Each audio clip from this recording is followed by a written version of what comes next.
ড্রামার শুরুতেই আমরা দেখতে পাই যে পেজিয়া যখন তার ধন সম্পদ নিয়ে জঙ্গল দিয়ে যাচ্ছিল তখনই কিছু লোক তার উপরে আক্রমণ করে। তারা পেজিয়াকে মেরে ফেলতে যাচ্ছিল, কিন্তু তখন সেখানে কালো কাপড় পরা একটি লোক আসে। পেজিয়া সেই লোকটিকে বলে যে সে যদি তাকে বাঁচায় তাহলে সে তার সকল ধন সম্পদ তাকে দিয়ে দিবে এবং তার সব কথা শুনবে। আমরা দেখতে পাই সেই লোকটি যখন পেজিয়াকে মারতে যাবে তখনই সেই কালো কাপড় পরা লোকটি তাকে বাঁচিয়ে নেয়। এই ফ্ল্যাশব্যাক মনে করার পরেই পেজিয়া একটি চিঠি লিখে একজনের কাছে পাঠিয়ে দেয়। চিঠি পাঠানোর পরেও আমরা আবারও পেজিয়ার চোখে সেই ডেমনিক এনার্জি দেখতে পাই, অর্থাৎ সেই দুষ্টু জাদু। আমরা দেখতে পাই যে পেজিয়া জুইউকে সন্দেহ করছিল, কারণ সে তার মার্শাল আর্ট বা তার কৌশল দেখে বুঝতে পারছিল যে সে হয়তো বা চাংশি প্যালেসের সাথে জড়িত আছে। অন্যদিকে আমরা জুইউকে দেখতে পাই সে সেই পাখি ডেমনের কাছে চলে এসেছিল। সে তাকে বলছিল যে ডেমনদের নির্মূল করা উচিত, কিন্তু আমি তোমাকে মারবো না, কারণ তুমি কারো কোনো ক্ষতি করনি আর তুমি চাইছিলে যে সে মাস্টার যেন নিরীহ প্রাণীদের মারা বন্ধ করে। এই কথা বলে জুইউ তার মন্ত্রের মাধ্যমে তাকে মুক্তি দিয়ে দেয়, অর্থাৎ সে তার আত্মার শান্তি কামনা করে, যেটাতে সেই ডেমনটি লাল থেকে নীল হয়ে যায় আর সেখান থেকে চলে যায়। ডেমনটি সেখান থেকে চলে গেলে সেখানে ঝেন চলে আসে। ঝেনে সেখানে দেখে যে এখানে অনেকগুলো ফোড়া পড়ে আছে, যেটাতে সে বলে যে তাহলে সে অনেক নিরীহ প্রাণীকে মেরেছে, তাই না? আর এখানে শুধু পড়ে আছে কিছু ধ্বংসাবেশ। তখন জয়ও বলে যে না, একটি প্রাণী এখনো বেঁচে আছে। আর তখন আমরা দেখতে পাই সেটা একটা ছোট হাঁসের বাচ্চা ছিল। তো তখন ঝেন সেই ছোট হাঁসের বাচ্চাটিকে তার প্রাসাদে নিয়ে চলে আসে। ঝেন যখন সেই হাঁসের বাচ্চার সাথে খেলা করছিল তখনই সেখানে মেইশি আর জুইউ চলে আসে। তারা তিনজন যখন কথা বলছিল তখনই সেখানে ডিউক চলে আসেন, অর্থাৎ ঝেনের বাবা। তখন আবার সেখানে পেজিয়াও চলে আসে। তো তখন তারা তিনজন ডিউকের সাথে পরিচিত হয়। ডিউক পেজিয়া আর মেইশিকে চিনত, কিন্তু জুইউকে চিনত না। আসলে ঝেনের বাবা এটা জানতে পেরেছিল যে ঝেনের বাড়িতে দুইজন তরুণ মাস্টার থাকছে, তাই সে এটা দেখতে এসেছে। তখন ঝেনের বাবা জুইউ আর পেজিয়ার মাঝখানে গিয়ে বলে যে আচ্ছা, এই দুজনের মধ্যে কে আমার জামাই হবে? এই কথা শুনে ঝেন বলে যে তুমি কাকে পছন্দ করো? এটা তো খুব কঠিন একটা প্রশ্ন, জামাই পছন্দ করা খুবই কঠিন। তখন ঝেন তার বাবার হাতে হাঁসের বাচ্চাটিকে দিয়ে বলে যে তাহলে তুমি পছন্দ করো। এই কথা বলে ঝেন চলে যায়।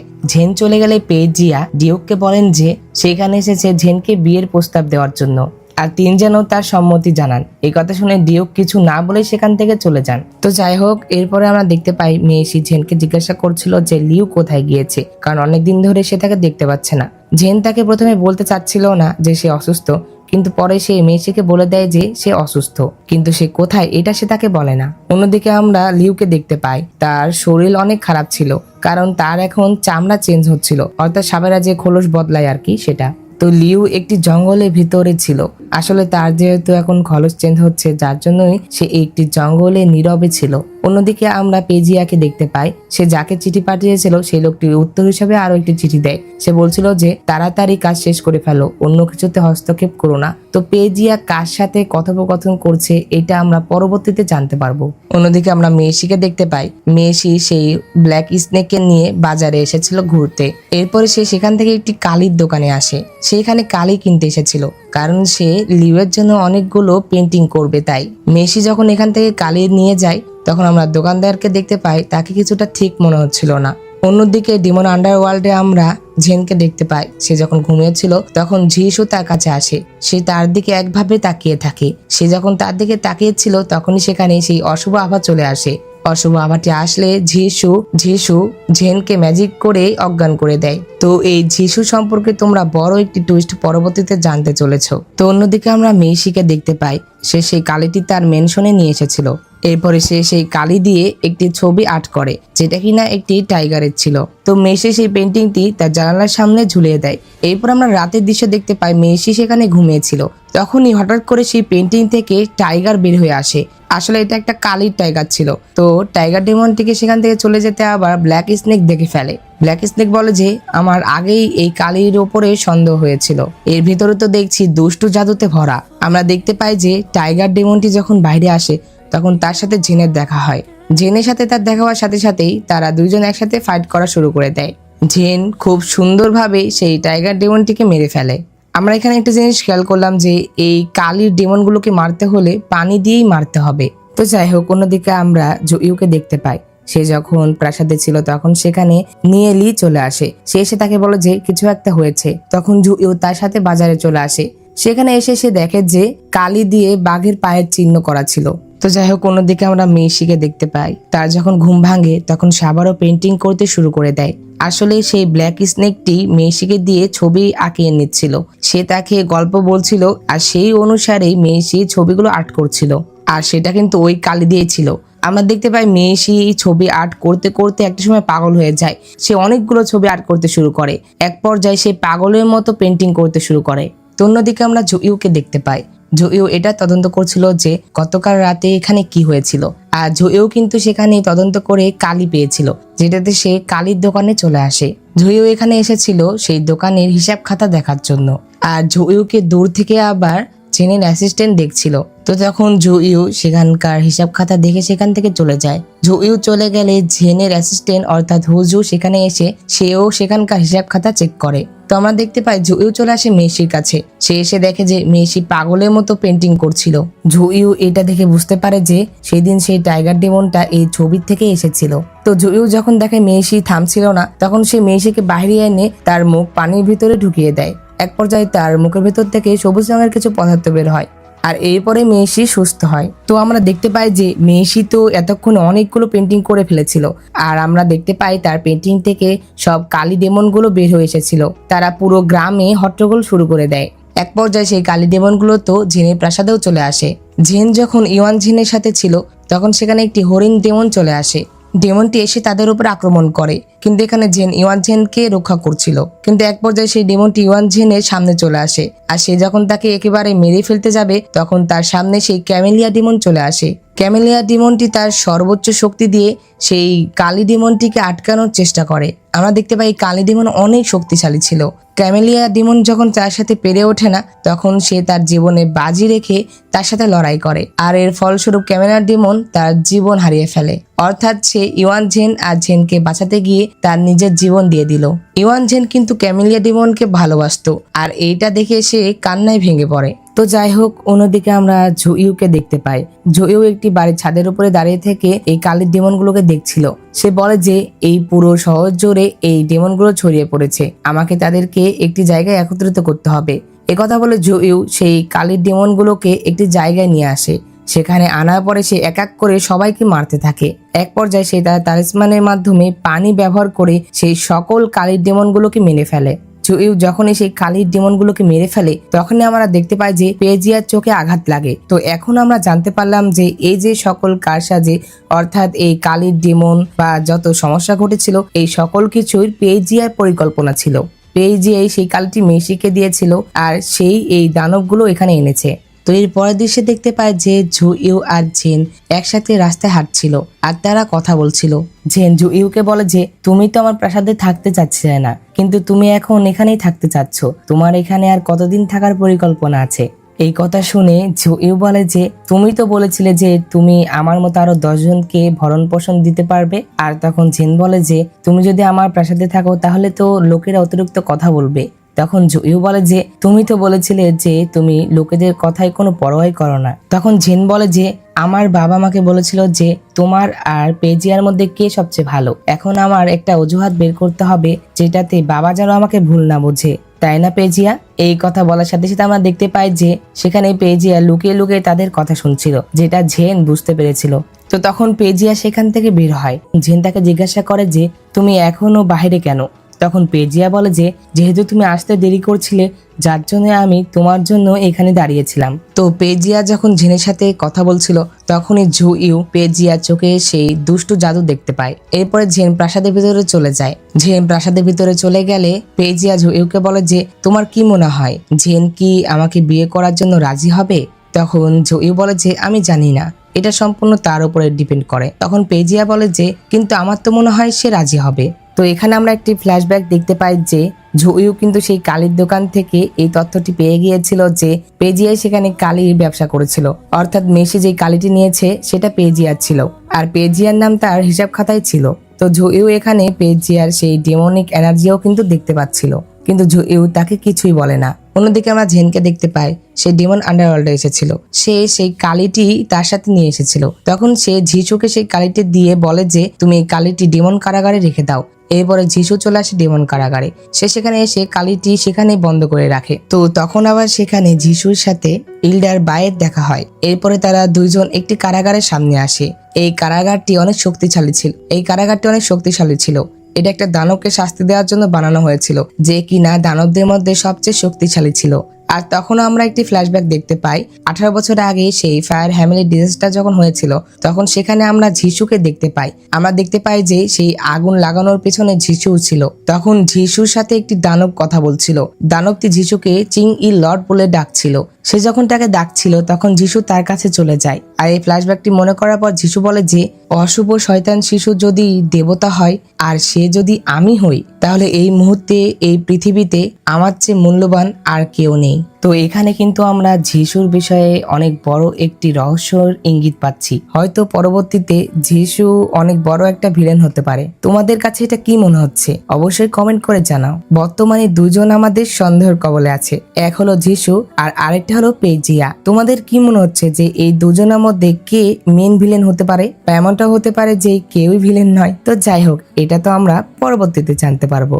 অন্যদিকে আমরা জেন আর যিশুকে দেখতে পাই। তারা দুজন যখন শতরঞ্জ খেলছিল তখন সেখানে মেসি আসে। মেসি লিউকে নিয়ে অনেক টেনশনে ছিল, সে এখন পর্যন্ত তাকে পায়নি। সে আবারও জেনকে জিজ্ঞাসা করে। তো মেসি বলে যে তুমি কি আমাকে বলবে সে কোথায়? আর যেহেতু সে অসুস্থ, তাহলে তার তো এতদিনে ঠিক হয়ে যাওয়া উচিত ছিল, আর তার তো তার মেনশনে চলে আসার কথা ছিল, তাহলে সে তো এখনো আসেনি, তার মানে সে কোনো বিপদে পড়েছে। এই কথা শুনে জেনেরও কিছুটা সন্দেহ হয়, আর সেও ভাবতে থাকে যে হয়তো লিওর কোনো সমস্যা হয়েছে, কারণ তা না হলে তো তার তো এতদিনে চলে আসার কথা। এই কথা ভেবে আবার যিশু মেসিকে এটা বলে দেয় যে লিউ কোথায় আছে। এই কথা শুনে মেসি সেখান থেকে চলে যায়। তো এরপরে জেন যখন তার প্রাসাদে আসে তখন সেখানে তার বাবা জুইউ আর পেজিয়াকে আবারও জিজ্ঞাসা করছিল যে তারা জেনকে বিয়ে করতে চায় কিনা। জেনের বাবা পেজিয়াকে বলে যে তুমি আমাকে বলেছিলে তুমি আমার মেয়েকে বিয়ে করতে চাও, তুমি কি সিরিয়াস? তখন পেজিয়া বলে যে হ্যাঁ, আমি একদম সিরিয়াস, আর আমি কোনো উপপত্নী নিব না, আমি শুধু জেনকেই বিয়ে করব। এরপরে জেনের বাবা যখন জুইউকে জিজ্ঞাসা করে তখন জুইউ বলে যে না, আমার এমন কোনো ভাবনা নেই, আমি বিয়ে করব না। এ কথা শুনে জেনের বাবা তো অনেক অবাক হয়ে যায়।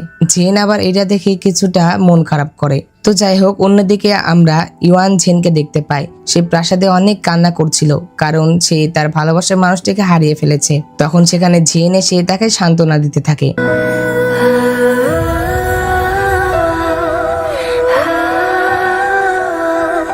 অন্যদিকে জেনের বাবা তার বড় মেয়ে অর্থাৎ মহারানী আর মহারাজের সাথে কথা বলছিল। জেনের বাবা জেনের বিয়ে নিয়ে তাদের সাথে আলোচনা করে। সে তাদের কাছ থেকে পরামর্শ নেয় যে জেনের বিয়ের জন্য পেজিয়া আর জুইয়ের মধ্যে কে সবচেয়ে ভালো হবে।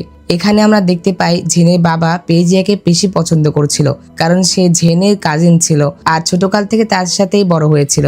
কিন্তু মহারানী এখানে বেশিরভাগই জুইউকে টানছিল, কারণ জুইউ অনেক ট্যালেন্টেড। কিন্তু জেন এখানে কোনো কথা বলছিল না, সে একদম নীরব ছিল, কারণ জেন জানে যে জুইউ তাকে পছন্দ করে না, আর সে তো তার সামনে এটাও বলেছে যে সে বিয়ে করবে না, যার জন্যই সে তার কোনো মতামত এখানে রাখে না। এর পরের দিশে আমরা দেখতে পাই যে জেনের বাবা অনেকগুলো ওয়াইন নিয়ে জুইউ আর পেজিয়ার কাছে চলে আসে। তিনি তাদের দুজনকেই অনেক ড্রিঙ্কস করান। আসলে তিনি এটা পরীক্ষা করতে যাচ্ছিলেন যে জেন এই দুজনকে মাতাল অবস্থায় দেখলে কার কেয়ার আগে করবে। আমরা দেখতে পাই যে জেন যখন সেখানে আসে তখন জেনের বাবাও মাতাল হওয়ার অভিনয় করে সেখান থেকে চলে যায়। তো তখন জেন সর্বপ্রথম পেজিয়াকে তার ঘরে ছেড়ে আসে, যেটা আবার জেনের বাবা লুকিয়ে লুকিয়ে দেখছিল। তিনি তখন বলেন যে আমি জানতাম যে জেন তার কাজিনের প্রতি বেশি কেয়ারিং।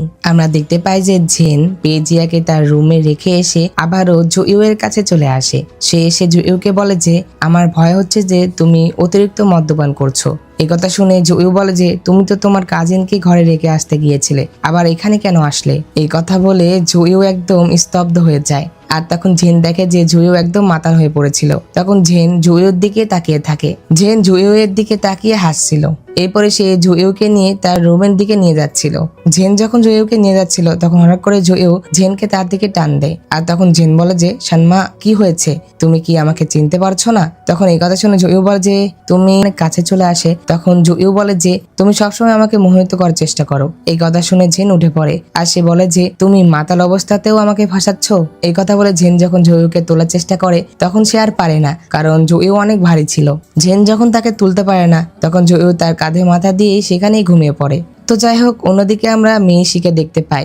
সে যিশুর তথ্য অনুযায়ী সেই জায়গাতে চলে এসেছিল যে এখানে কিনা লিউ আছে। আর এই জায়গাটা ঠিক তেমন দেখতে যেমনটা লিও এর গল্পতে আমরা শুনেছি, অর্থাৎ লিও যে 200 বছর আগের কথা বলেছিল সেই গল্পে আমরা লিওকে এখানেই দেখেছিলাম। তো মেইসি যখন লিও এর কাছে আসে তখন এটা মনে করার পরে মেইসি লিও এর উপরে থাকা চাদর তুলে ফেলে, যেটাতে সে দেখতে পায় যে লিও নিজেই অনেক বড় একটা সাপ, আর এটা সেই সাদা সাপই ছিল। এইটা দেখে মেইসি একদম ভয় পেয়ে যায়, সে ভয়ে সেখান থেকে পালিয়ে যায়। লিও এগুলো দেখে অনেক কষ্ট পাচ্ছিল, আর তার আগের স্মৃতিগুলো মনে পড়ছিল যে তার যে আগের প্রেমিক ছিল সেও তো এভাবে ভয় পেয়ে পালিয়ে গিয়েছিল। তো যাই হোক, কিছুক্ষণ পরে মেইসি আবারও ফিরে আসে। আসলে মেইসি ভয় ঠিকই পেয়েছিল, কিন্তু সে একেবারে চলে যায়নি, বরং সে লিও এর জন্য কিছু জড়িবুটি আর পানি নিয়ে এসেছিল। তো মেইসি এমন ব্যবহার দেখে লিও তো একদম অবাক হয়ে যায়। তো যাই হোক, অন্যদিকে আমরা জুইউকে দেখতে পাই। জুইয়ের সামনে দিয়ে জেন পেজিয়াকে নিয়ে শহরে বেড়াতে চলে যায়। আসলে জেন এখন ইচ্ছাকৃতভাবেই জুইউকে ইগনোর করছিল, কারণ সে যখন থেকে জানতে পেরেছে যে জুইউ তাকে বিয়ে করবে না, তখন থেকেই সে জুইউকে ইগনোর করা শুরু করেছে আর পেজিয়ার সাথে বেশিরভাগ সময় কাটাচ্ছে। তো অন্যদিকে আমরা আবারও মেইসিকে দেখতে পাই, সে লিউয়ের জন্য আবারও কিছু জড়িবুটি নিয়ে চলে এসেছিল। তো তখন আমরা সেখানে লিউকে সেই অবস্থায় দেখতে পাই যে অবস্থাটা আমরা তার গল্পে শুনেছিলাম। তখন লিউ মেইসিকে বলে যে তুমি অনেক সাহসী, আমি মনে করেছিলাম তুমি আমার এই ডেমনিক রূপ দেখে পালিয়ে যাবে।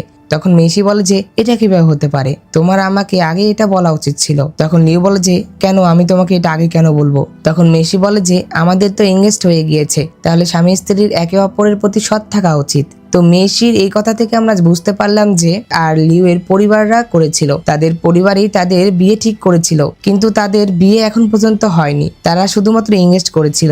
আসলে মেইসি তো লিউকে মন থেকে বিয়ে করতে চায়, কিন্তু লিউ তাকে বিয়ে করতে চায়নি, কারণ সে জানতো সে একজন দানব, আর সে এটা ভাবতো যে মেইসি যেদিন জানবে সেদিন সে অবশ্যই তাকে ছেড়ে চলে যাবে, যার জন্য সে তাকে বিয়ে করেনি। তখন লিউ মেইসিকে বলে যে তুমি কি একটা ডিমনকে বিয়ে করতে চাও? তখন মেইসি বলে যে না না, আমি এটা নিয়ে ভাবিনি, কিন্তু আমি তোমাকে বিয়ে করতে চাই। এই কথা শোনার পরে লিউ তার আসল রূপে এসে মেইসিকে ভয় দেখায়, আর তখন তাকে বলে যে তুমি কি এখনো আমাকে সুন্দর বলে দাবি করো?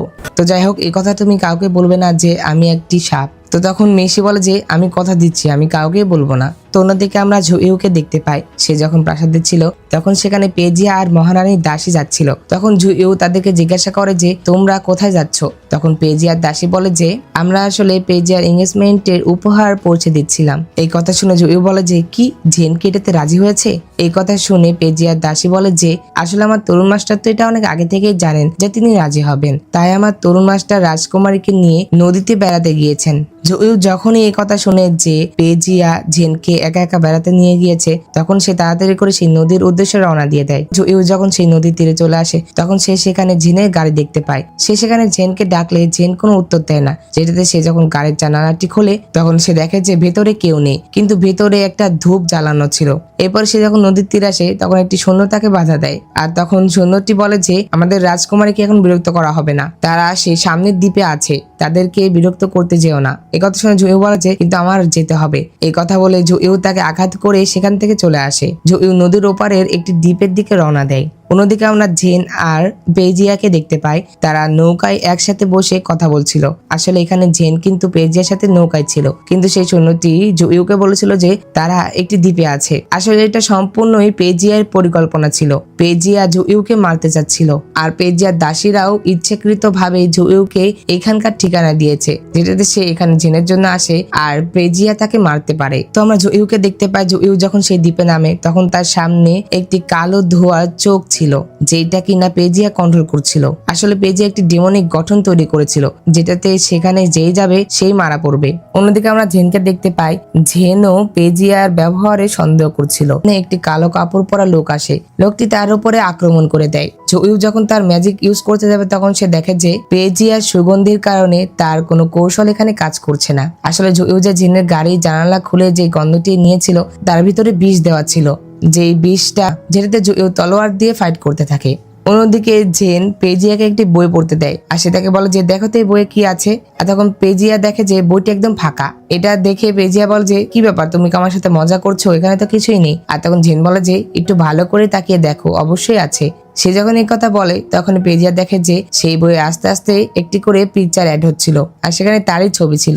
এটা দেখে পেজিয়া অনেক ভয় পেয়ে যায়, আর জেনকে বলে যে এই বইটা অনেক অশুভ। এই কথা বলে সেই বইটা ফেলে দেয়। কিন্তু আমরা দেখতে পাই বইটা আবারও নৌকায় ফিরে আসে। আসলে সেই বইটা কিন্তু যিশু ছিল। অন্যদিকে জয়ু কিন্তু সেই শয়তানদের সাথে লড়াই করছিল। আসলে এই শয়তানকে কিন্তু সেই পেজেই কন্ট্রোল করছিল, মাটির নিচে অর্ধেক দাবিয়ে দেয়। অন্যদিকে জেনো বুঝতে পারে যে জয়ু বিপদে পড়েছে, যেটাতে সে দৌড় মেনে নৌকা থেকে লাফ দেয়। জেন যখন সেখান থেকে চলে যায় তখনই সেখানে যিশু চলে আসে। অন্যদিকে আমরা জয়ুকে দেখতে পাই, জয়ুক যখন একদম মাটির তলে চলে যাবে তখনই সেখানে জেন চলে আসে। জেন এসে জয়ুকে উপরে তোলার সাথে সাথেই সেখানে আরো অনেকগুলো চোখ চলে আসে, আর তখন সেই চোখগুলো তাদের উপরে আক্রমণ শুরু করে দেয়। এরপরে তারা দুজন একসাথে লড়াই করতে থাকে। অন্যদিকে যিশু পেজিয়াকে ধরে ফেলেছিল। তখন পেজিয়া যিশুকে বলে যে জয়ুকে মরতেই হবে, আমি যে গঠন তৈরি করেছি এটাতে সে বাঁচতে পারবে না। যিশু পেজিয়াকে বলে যে এই গঠনটি বন্ধ করো। তখন পেজিয়া বলে যে এই গঠনটি বন্ধ করা যাবে না, গঠনটি বন্ধ করতে হলে দুজনের মধ্যে যে কোনো একজনকে মরতেই হবে। আর যদিও এই গঠনটিকে কেউ ভাঙতেই চায় তাহলে এই গঠনটির আসল যে চোখ আছে সেই চোখে আঘাত করতে হবে, যেটা কেউ পারবে না। এই কথা বলে পেজিয়া হাসতে থাকে। অন্যদিকে আমরা জয়ু আর জেনকে দেখতে পাই, তারা দুজন পাথরের ভিতরে আটকে পড়েছিল। চারপাশ থেকে সকল পাথরগুলো তাদের উপরে চাপ দিচ্ছিল। তখন জেন জয়ুকে বলে যে তুমি কি এখানে আমার জন্য এসেছিলে? তখন জয়ু বলে যে আমি ভাবছি যে বাইরে এখন কি অবস্থা। তো সময় যত বাড়ছিল পাথরগুলো তাদেরকে ততই চাপা দিচ্ছিল। এক পর্যায়ে পাথরগুলো যখন অনেক কাছে চলে আসে তখন জয়ু বলে যে আমি তোমাকে কখনোই কঠিন পরিস্থিতিতে ফেলবো না, তাই আমি কখনো আমার মনের কথা তোমাকে বলতে সাহস পাইনি। আমি দুঃখিত। আমি এই শহরে আসার পরে বুঝতে পারলাম আমি তোমার প্রেমে পড়ে গেছি, কিন্তু আমি ভয়কে নিজেকে আটকে রাখতে দিলাম। আমি তোমাকে আমার মনের কথা বলার সাহস পাইনি। তখন পাথরগুলো মাঝখানে কিছু ফাঁকা হয়, যেটা সুযোগে জয়ু জেনকে বাইরে পাঠিয়ে দেয়, আর সে পাথরগুলোর ভেতরে চাপা পড়ে যায়।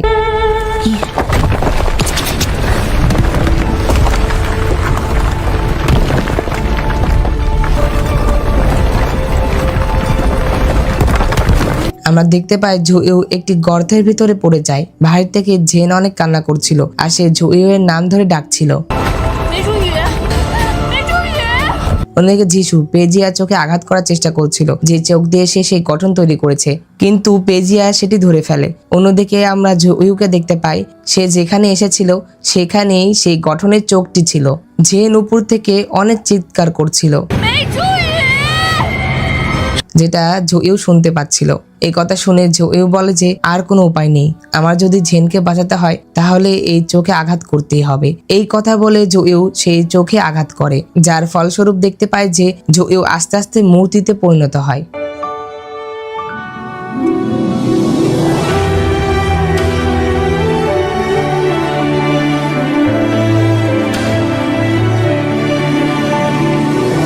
তো জেন যখন অনেক কান্না করছিল তখন হঠাৎ করে পাথর ফেটে যায়, আর সেখানে আমরা জয়ুকে দেখতে পাই। আসলে জয়ুর কাছে একটি জেট ছিল, যে জেটটা অনেক শক্তিশালী, আর এই জেটই জয়ুকে বাঁচালো। জেন যখন জয়ুকে দেখতে পায় তখন সে একদম হতবাক হয়ে যায়, আর সে অনেক জোরে একটা দৌড় দেয়। সে দৌড় মেরে জয়ুকে জড়িয়ে ধরে।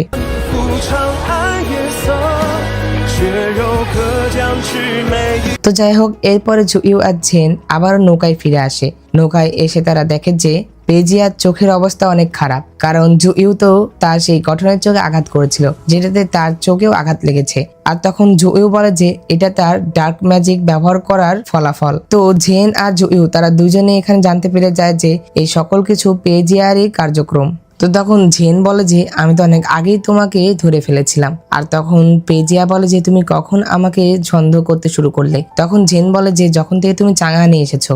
আর এখানে আমরা জানতে পারি যে রুই প্যাভিলিয়ন থেকে পেজিয়ার একটি গুপ্তচর তাকে বারবার সংবাদ পাঠাচ্ছিল, অর্থাৎ জেন কোথায় যাচ্ছে বা কার সাথে দেখা করছে সবকিছু। তো তাদের কথা শেষে জয়ু পেজিয়ার চিকিৎসা করে, যেটাতে তার চোখে যেন আর ব্যথা না হয়। তো পেজিয়া কিন্তু জয়ুকে মারতে চাইলো, কিন্তু তারপরেও জয়ু উল্টো পেজিয়াকে সাহায্য করছে। আর এরা দুজন পেজিয়ার এত বড় একটা সত্য জানার পরেও তাকে কিছুই বললো না। এটা অবশ্যই তাদের জন্য ভবিষ্যতে খারাপ কিছু হতে চলেছে, কারণ শয়তানকে কখনো প্রশ্রয় দিতে হয় না। অন্যদিকে আমরা মেইসিকে দেখতে পাই, মেইসি আর লিউ চাঙ্গানে চলে এসেছিল।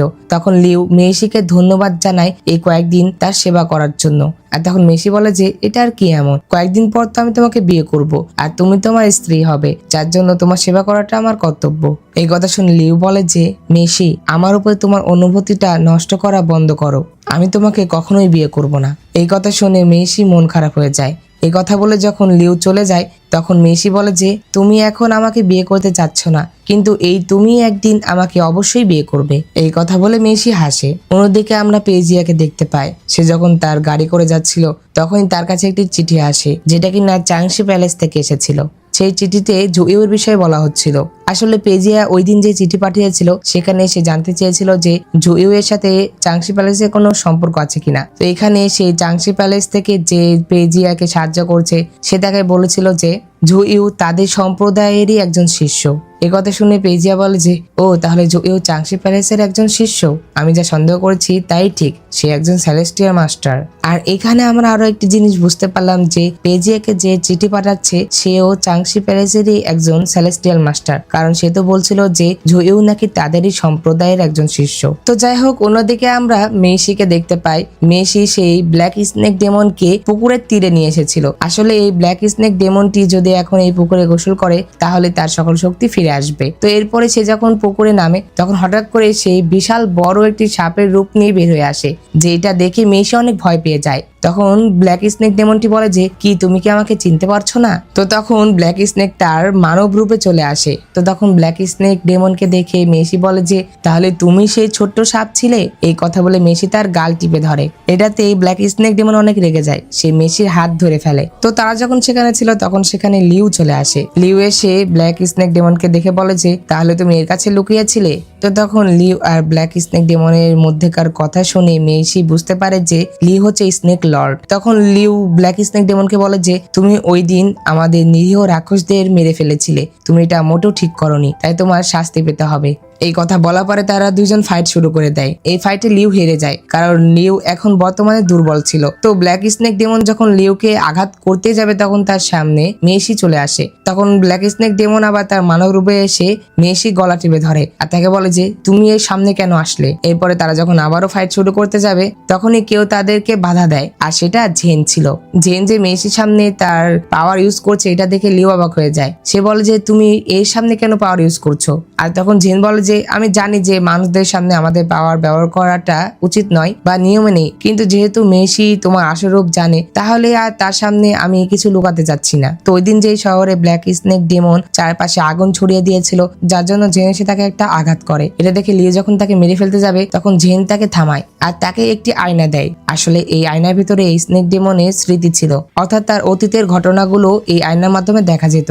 তখন জেন আর লিউ এই আয়নার মাধ্যমে তার অতীতের ঘটনাটি দেখে যে সেই দিন কি হয়েছিল, যেই দিন এই স্নেক ডেমনটি সে সকল ডেমনগুলোকে মেরে ফেলেছিল। আমরা দেখতে পাই সেই ডেমনগুলো এই ব্ল্যাক স্নেক ডেমনের কপালে এসে ছুরি দিয়ে আঘাত করছিল, তারা তাকে অনেক আহত করে ফেলেছিল। আর এই ঘটনার পরেই সে তাদের সাথে এমন ভাবে করেছিল। এইটা দেখার পরে লিউ আর জেন তারা দুজনেই অনেক অবাক হয় আর তারা ব্ল্যাক স্নেক ডেমনের জন্য অনেক কষ্টও পায়। তো এখানে আমরা জানতে পারলাম যে এই ব্ল্যাক স্নেক ডেমনের কোনো ভুলই ছিল না, তাকে বিনা কারণে এত বছর কারাগারে বন্দি করে রাখা হয়েছিল। তো ব্ল্যাক স্নেক ডেমনের এই ঘটনা দেখার পরে লিউ বলে যে তোমার যে বাকি 20 বছর কারাদণ্ড আছে সেটা আমি মকুব করে দিলাম। এই কথা শুনে ব্ল্যাক স্নেক ডেমন বলে যে তুমি যতই শাস্তি মকুব করে দাও না কেন আমি তোমাদের সেই ডেমন মার্কেটে আর ফিরে যাব না। এই কথা শুনে জেন বলে যে তুমি যদি কারো কোনো ক্ষতি না করো তাহলে আমরা তোমাকে আরো একটি সুযোগ দিতে পারি, তুমি এখানে থাকতে পারো। আর তখন মেসিও তাদেরকে কথা দেয় যে জেন আর লিউ এর বিষয়ে সে কাউকে কিছু বলবে না। এই কথা বলে সে ব্ল্যাক স্নেক ডেমনকে নিয়ে চলে যায়। এরপরে জেন যখন প্রাসাদের সামনে আসে তখন সে তার দরজার সামনে জুইউকে দেখতে পায়। জুইউ তার জন্য অপেক্ষা করছিল। আমরা দেখতে পাই জেনের ঘাড়ে আঘাত লেগেছিল, যেটাতে জুইউ সেখানে মেডিসিন লাগিয়ে দেয়। আর মেডিসিন লাগিয়ে দিয়ে জুইউ বলে যে আমি কাউকে তোমাকে আঘাত করতে দিব না। এই কথা শুনে জেন খুশি হয়।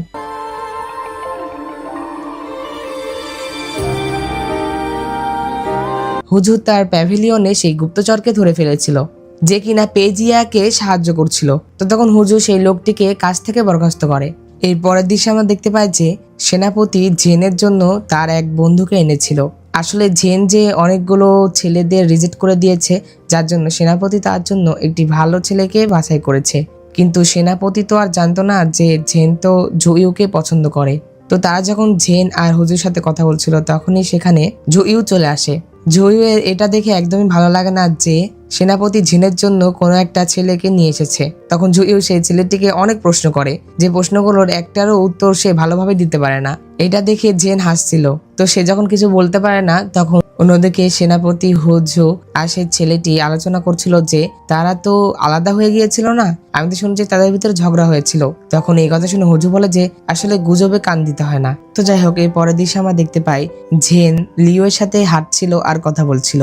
জেন যে জুইউকে পছন্দ করে এটা লিও জানতে পেরেছিল, কিন্তু লিও জেনকে কিছুই বলে না। যেটাতে জেন বলে যে আমি তো ভেবেছিলাম তুমি আমাকে কিছু বলবে। তখন লিও বলে যে আমি এটা পার করে এসেছি, আমি জানি ভালোবাসা কতটা আনন্দময় হতে পারে, কিন্তু আমি তোমাকে মনে করিয়ে দিতে চাই এই পৃথিবীতে অনেকেই প্রেমে পড়ে, কিন্তু খুব কম দম্পতি বৃদ্ধ না হওয়া পর্যন্ত একসাথে থাকতে পারে। ক্যাটলর্ড, আমি শুধু আশা করি তুমি আমার মতো হবে না। এই কথাগুলো শুনে জেন বলে যে আমি তাকে পছন্দ করি, আমি ভবিষ্যতের কথা চিন্তা করতে চাই না। তখন লিও বলে যে আমি জানি যে তুমি সবকিছু জানো, তোমাকে এক্সট্রা করে আর বলার কিছুই নেই। আর যেহেতু তুমি এটা জানো যে রাক্ষসদের জীবন দীর্ঘ হয় আর এই মানুষদের জীবন অনেক কম সময়, আর যেহেতু তুমি মর্টাল দুনিয়াতে এসেছো, যার জন্য তুমি যা ইচ্ছা তাই করতে পারো, কিন্তু যদি ভবিষ্যতে ভালোবাসার জন্য তুমি কষ্ট পাও তাহলে আমার কাছে এসো না। তখন জেন বলে যে আমি জানি।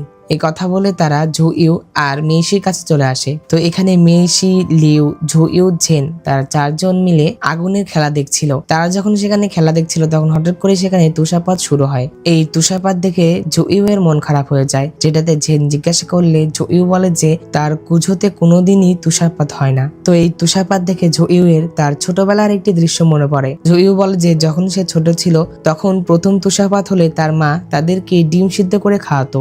জুইউ বলে যে চোখের পলকে কত বছর কেটে গেল।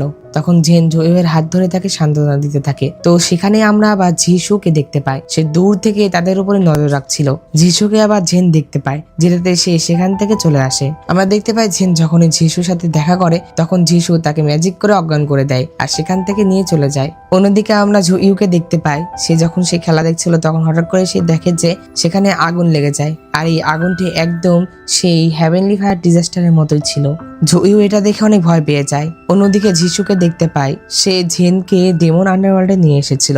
জেন যখন উঠে তখন সে যিশুকে বলে যে তুমি আমাকে কিডন্যাপ কেন করলে? আর তখন যিশু বলে যে তুমি জুইউ এর প্রেমে পড়ে গেছো, এটা সত্যি না তাই না? তখন জেন বলে যে না, এটাই সত্যি, আমি তাকে পছন্দ করি। এটা শুনে যিশু বলে যে তুমি কি ভুলে গেছো নাকি যে তুমি একজন রাক্ষস? আর তখন জেন বলে যে তো কি হয়েছে, আমি একটি রাক্ষস, কিন্তু আমি একজন মানুষ হতো। অর্থাৎ জেন তো অর্ধ মানব আর অর্ধ ডেমন ছিল। জেন বলে যে আমার বন্ধু বান্ধব এবং পরিবার আছে, সাধারণভাবে আমারও একজন প্রেমিক থাকা উচিত। তখন যিশু বলে যে তুমি একদম বদলে গেছো, তুমি আর আগের মতো নেই। আসলে যিশু কিন্তু জেনকে ভালোবাসতো, কিন্তু সে জেনকে এখন পর্যন্ত বলেনি।